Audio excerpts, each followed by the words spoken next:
sokuthi uNicodemus abuyele esibelethweni ngokwenyama ngoba lento akuyona into yenyama sasingekho isidingo ukuthi abuyele lelo qiniso lokuthi asikho isidingo sokuthi abuyele esibelethweni kodwa uKristu Jesu aqhubeka ekhuluma leyo kuzalwa kabusha aveza ukuthi kuyenzeka umuntu azalwe kabusha nokuthi nalokho kuzalwa kabusha akukholwa kokubuyela esibelethweni uzalwe kepha lokho kuzalwa kabusha kungokuzalwa ngokukamoya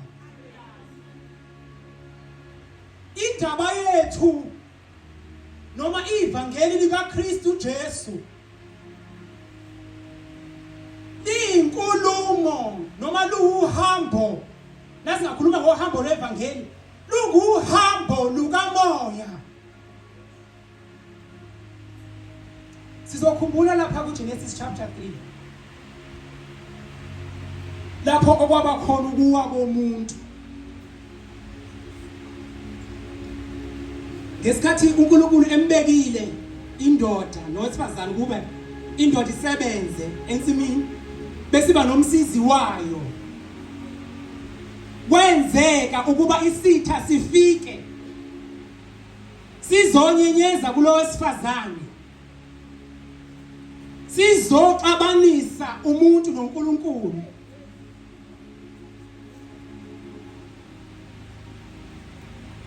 sangena ngombuzo ukuthi ushilo yini na uNkulunkulu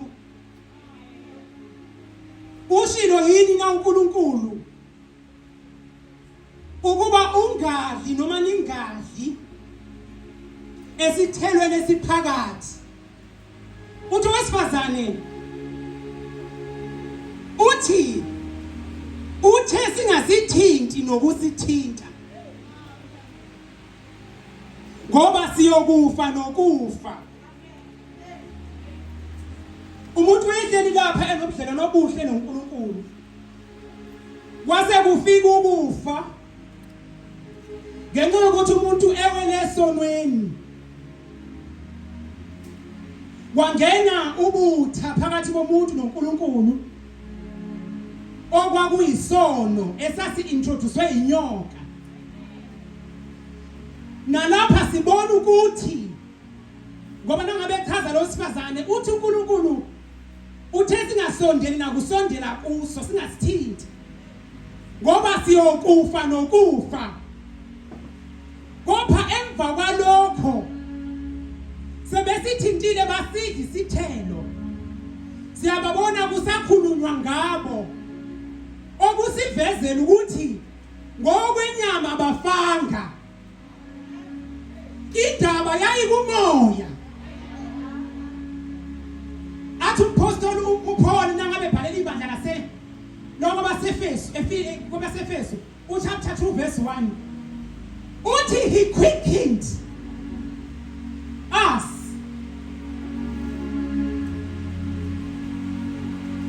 that were dead in our trespasses usiphilisile nathi esasifile ngokweziphambeko ukhuluma nendaba ukuthi kahle kahle ukuphila esonweni uyiveza ukuthi ngesikhathi saphila esonweni sasifile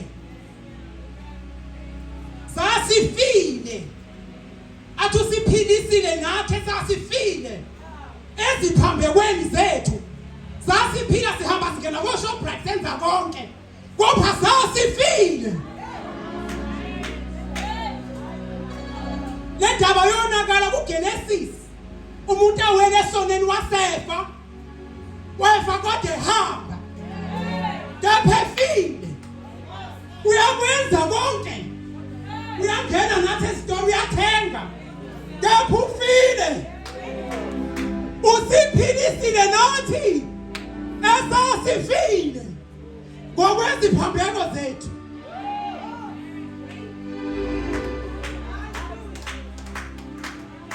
usiphilisile nathi Mpostoli uPaul ukhuluma kanjani ukuthi wawufile ubuhamba uveza ukuthi lento into kamoya akuyona into yenyama ungambona umuntu ehamba uthi uyaphila ngoba indaba ikumoya.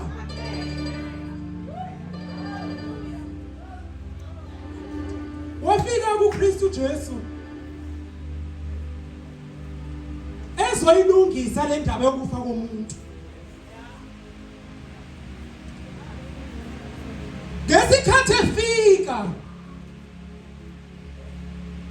wafikela kwaIsrayeli.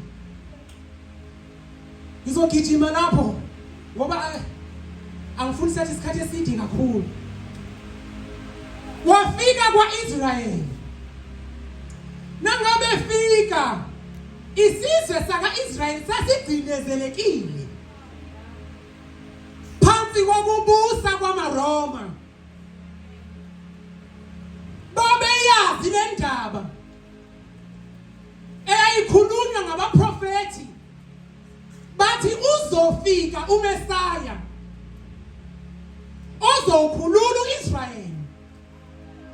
Kepha wathi uKristu Jesu esefikile abangakwazi ukumbona ngenxa yokuthi ibona indaba yabo.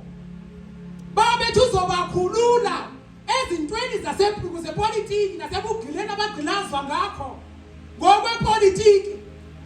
Kanti uzo-introduce into yakamoya. Abangayizwa. Okwenza ukuthi bengayizwa bayithatha ngokwenyama. Kanti indaba ikumoya.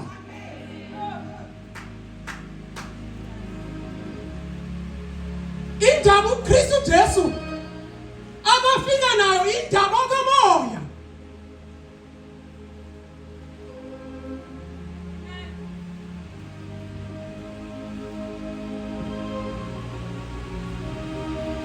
Enye into eyivezayo sesiyagijima ukuthi le ndaba indaba kamoya. Nofunda isambulo kukhulunywa ngoKristu Jesu. John la uJohane yabona ngokusizwa ngumoya. Uyayibona le ndaba kaKristu Jesu maye ikhuluma uthi ku chapter 13 uthi ngase ngibona ilibundlu ebungathi nakazulwa umhlaba ungakasekelwa. uJesu efike ezobethelwa